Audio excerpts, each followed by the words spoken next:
הייתי צריך להתלבט הרבה כדי למצוא בארכיון כתבה שעשיתי, ושהייתה לי סוג של אבן דרך.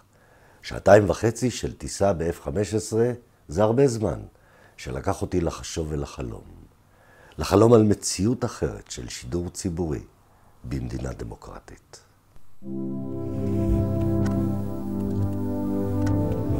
ינואר 5 לפנות בוקר, בחוץ ירד גשם שוטף. הכתבה הזו ששודרה בערוץ 1 הייתה תוצאה של רעיון מקורי שאושר על ידי מפקד חיל האוויר.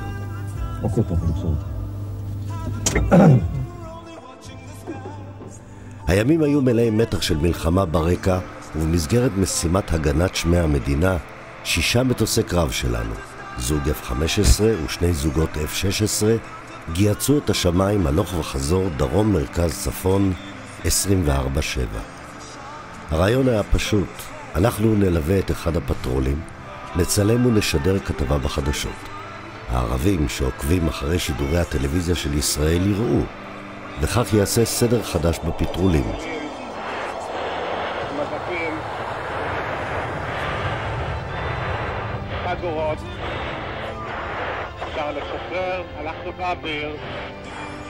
לוח הזמנים והמיקומים יתוכננו אחרת, יהיו פחות מטוסי קרב בשמיים, כל פעם באזור אחר, ונחסוך מאות אלפי דולרים.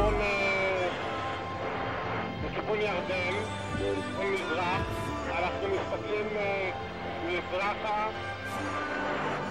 כך ש80 מייל. אחרי ההתפעלות שלי מזוג מטוסי F-15 בשמיים כמו במפגן אווירי, פרצו אל תא הטייס מראות ששאבו אותי לחשוב או ליתר דיוק לחלום. ההתפעלות במכונת המלחמה הזו התחלפה בפנטזיה. להיות סוג של פיטר פן מאגדות הילדים שמסתכל על המציאות מלמעלה. בגובה הזה אין ימין ושמאל, אין עדות מזרח ואשכנזים, אין חילונים ודתיים, אין מבטים מזרעמה, אין נפנוף מאיים באצבע, אין פוליטיקאים. כמה זמן יש אווירון שמסתכל מזרחה? כל הזמן יש יותר מאחד. ופה, בפטרול הזה זה אנחנו. יש אבל עוד כמה מקומות. מסוכן אומנם, אבל שקט. ובכל רגע של סכנה ותקלה קשה, אפשר לקפוץ החוצה ולנטוש. אין מנוע, אין אווירון, אין כלום. אתה לבד בשמיים, ועכשיו אתה מתחיל לחשוב שאתה בעצם יכול ליפול ישר לתוך קלשון. שזה קרה. שזה קרה. או לכל דבר אחר שזה קרה, ושיהרגו אותך עוד טרם נחתת. אם לא יהרגו אותך, לחילופין, תשב בבית סוהר שיתעללו בך. בדרך לנחיתה בתום משמרת הפטרול בשמיים, חשבתי על הצד הילדותי משהו בפנטזיה על פיטר פן והאגדה. הבנתי ששמה למעלה אמצע מנוחה מהלחצים וההשמצות המעליבות עם הצורך לצעוק והוא לא ידע שהוא כזה. החלום הזה שלי להיות ציפור היה לחולשת אנוש, שהפיצוי שלה המראות ונוף מדינת ישראל. לא היה לי כלל ספק שהאירועים והעובדות שאמשיך להתמודד איתם נמצאים על קרקע המציאות, עם הצורך האישי פה ושם לנוח מהם.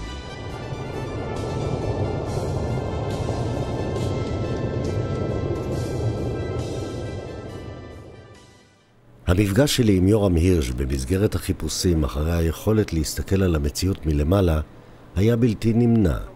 יורם הוא שילוב של חולשה לטכנולוגיה, גאדג'טים, והשימוש שאפשר לעשות בהם בטלוויזיה. זה האתגר להביא לכם הצופים את זוויות המבט האלה, אתגר שכרוך בפתרונות מורכבים, מקוריים ומסובכים. תנסו לדמיין איך היו נראים מלמעלה הפוליטיקאים בחדשות, או איך היו נשמעים תכני הדיבור שלהם. הדבר הזה הוא פשוט נותן לי שלווה ושקט, והוא נותן לי גם שכל. כי כשאתה עולה למעלה אתה רואה הרבה יותר פרטים מצד אחד, אבל הפרטים האלה הם לא פרטים שאתה מתעמת איתם. זה פרטים שנחשפים לך, נותנים לך יותר אופציה לצלם, נותנים לך יותר מרחב וחופש לביטוי. התחושה של העומק ושל המרחב היא אינסופית.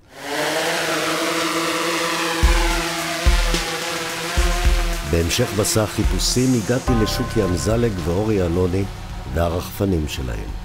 שוקי ואורי הם שילוב של יכולת הטסה ותימורון, מעולים ביצירתיות ומקוריות, של זווית ההסתכלות של הצלם. אני אגיד לך, בגלל שאני מגיע מהצילום, אז כל הנקודת מבט הזאת, זה כאילו פתחו לי דלתות חדשות, כאילו הלכתי בתוך איזה מסדרון של, אתה יודע, שנקרא צלם, שאתה מסתובב עם מצלמה, בסדר, אתה יכול לעשות ככה ואתה יכול לעשות תנועה כזאת, ופתאום כשהגיעו הכלים האלה, כל הדלתות נפתחו. זו התרפיה שלי. זה עשה לי את היום. במילים אחרות, כאן אף אחד לא יצעק לך אם אתה מזרחי או אשכנזי. ממש לא. שמאל או ימין. ממש לא. אתה גם לא מחובר למציאות הישראלית. ממש כך. המציאות הישראלית הנורא אינטנסיבית והנורא אחורה בדרכה שלה לא מדברת אליך בכלל בהקשר הזה. לא מדברת אליך. הצילומים האלה מתוצרת שוקי ואורי מעמיקים את התובנה שבגובה הזה אי אפשר לשמוע דיבורים מהסוג שמאלנים, עוכרי ישראל, מושחתים ואוכלי חינם. מה ביקשתי בסך הכל? לנוח פה ושם מלחצים והשמצות. אלא שבסוף, באמת, הדברים מתרחשים על קרקע המציאות, במקומות שאתה נתבע לשמור על קור הרוח של המדווח. שנים זה גרד לנו בקצות האצבעות לעשות את הצעד שנאסר עלינו על פי הקוד האתי של רשות השידור. הצעד שיעשה אותנו מעורבים או אמפתיים פה ושם לנושאי הסיקור שהוטלו עלינו. גם לא אלינו על דעתנו שיום יבוא ומיטב עמיתנו חברינו יהיו בצד שזועק, כי האמנו בתמימות אולי שהבעלים שלנו, הציבור, יגן עלינו עם כיפת ברזל של גיבוי שאיש לא יוכל לה.